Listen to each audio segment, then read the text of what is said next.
what does present-day R.L. Stine say to his younger counterpart? Oh, what do I say to younger R.L. Yeah. Stine? You would say,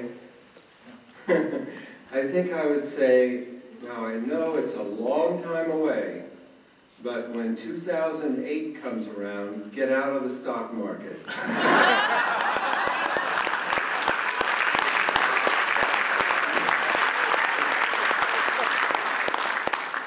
That would be my advice.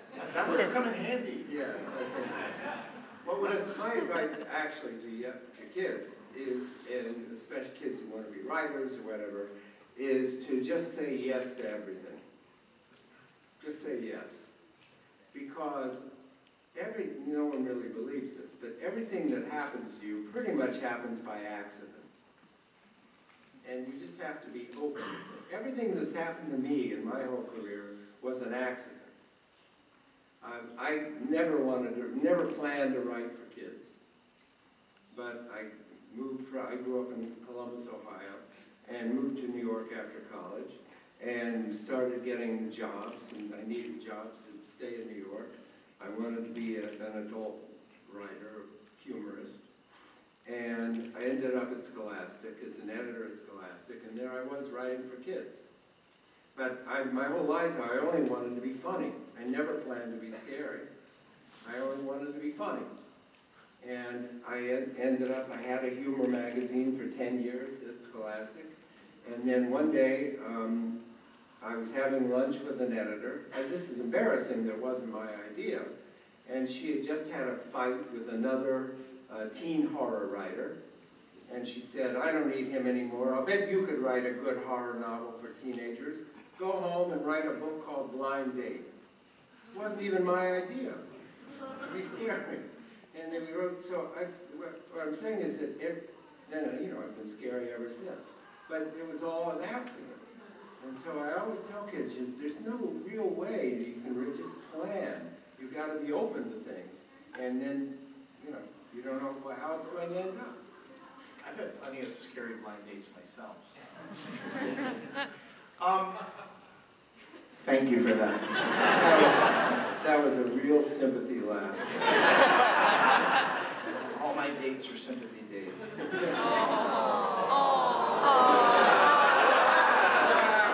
I trained them well. Suddenly it's about him. How did that happen? That's bad. That was bad. Okay. Hey, I came all the way from New York for this. Thank you. Okay, so here's a funny hypothetical, but we're going to get into the audience questions, but I just want to ask one funny hypothetical, because this market is kind of nutty, and a lot of times, authors can be asked to do certain things to fill a certain niche or a certain market. Now, recently there was a channel devoted specifically to dogs that watch television. So you can now get on, I want to say one of the satellite networks, a dog channel. It's programming devoted to dogs. So you can leave the TV on so your dog can watch TV all day. Your editor goes, Stine, I want you to write a scary book for dogs. What would it be called? What would it be about? A lot of Goosebumps books would be very suitable for dogs. Dogs would love it. Actually, I've done it already. I did a Goosebumps book called The Barking Ghost. Dogs would love that book. I once heard a guy on NPR. He was being interviewed. He did videos for cats. And it was very successful. He sold like 300,000 videos for cats. And they asked him, well, what do you do? He said, birds and squirrels. That's what they like to watch, birds and squirrels. So if you do a video for cats, you do birds and squirrels. And they said, well, how about other cats? He said, oh, no. You give them birds and squirrels. And that's it. Well, they said, well, how about, what if you did mice in video? So, no. He said, when it comes to cats, your money shot is birds and squirrels. I always remembered that. I have never heard those words put together quite like that. Again, this is a child's audience. Okay, so now let's turn it over to you folks. I know you guys have plenty of questions. We don't have a microphone, so if you can speak up so we can hear you. You, sir, in the back. Have to be real loud. Well, you absolutely ruined scrambled eggs for me as a child with the eggs from Mars. You've written a couple of books with Goosebumps, and some of them seem like rather outrageous. Now, was there anyone you thought might have been like completely left field that just suddenly was very popular, like the one where the kids turn into chickens, or? Do you think that was left field? I don't really know. You know, some that stood out. You know, my favorite. I'm actually doing a sequel to one of my favorite Goosebumps when I get home. And it's one that no one ever mentions. It's called Creature Teacher.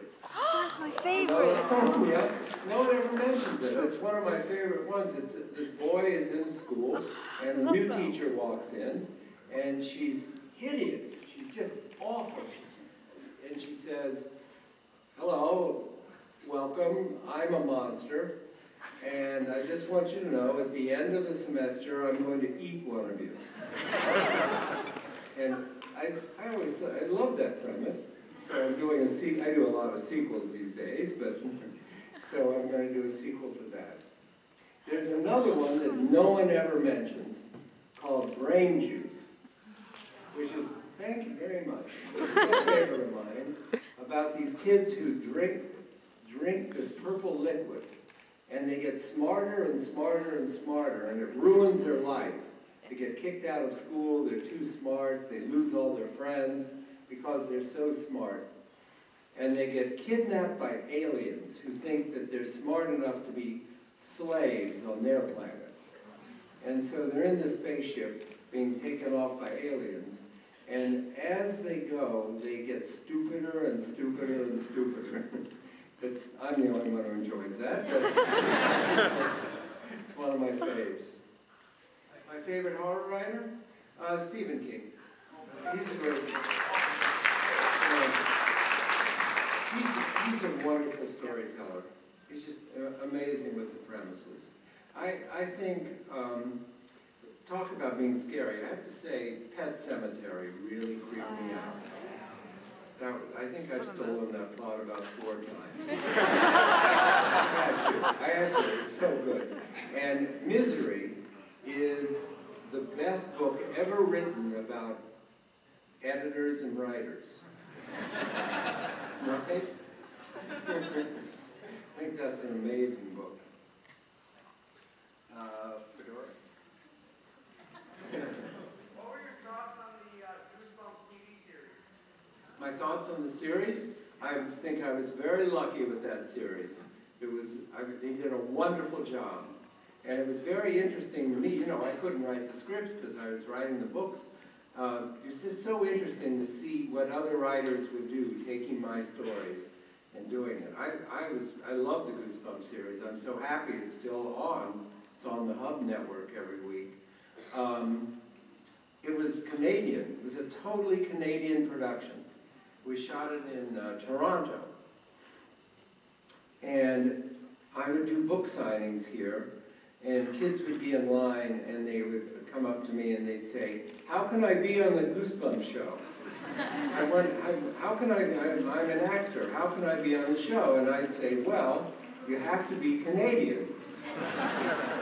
And every time they said, "What's that?" A tribute to our school system. I would tell you once, if you want to hear the story, about film. How many of you have seen the Haunted Mass TV show? Maybe you remember, very early in the show, these 2 boys are teasing Carly Beth in the lunchroom, and they give her a sandwich with a worm in it, and she doesn't know, and she eats it.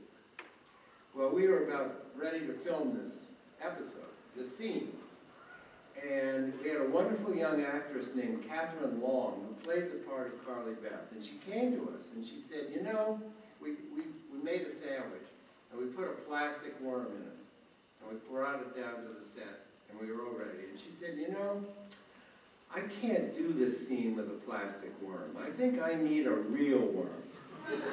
I think I'll do it much better if we have a real worm. So we said, okay.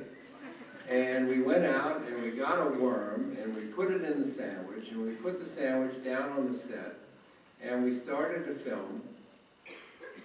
And the two boys gave Carly Beth the sandwich and she took it and she bit into it. Yuck, right? And here, you want to hear the really sad part? Here's the really sad part. We had to shoot the scene 12 times.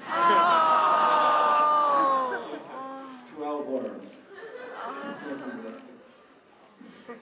Young lady's had her hand up right over there for a while. Have I ever looked at one of my books and said, what?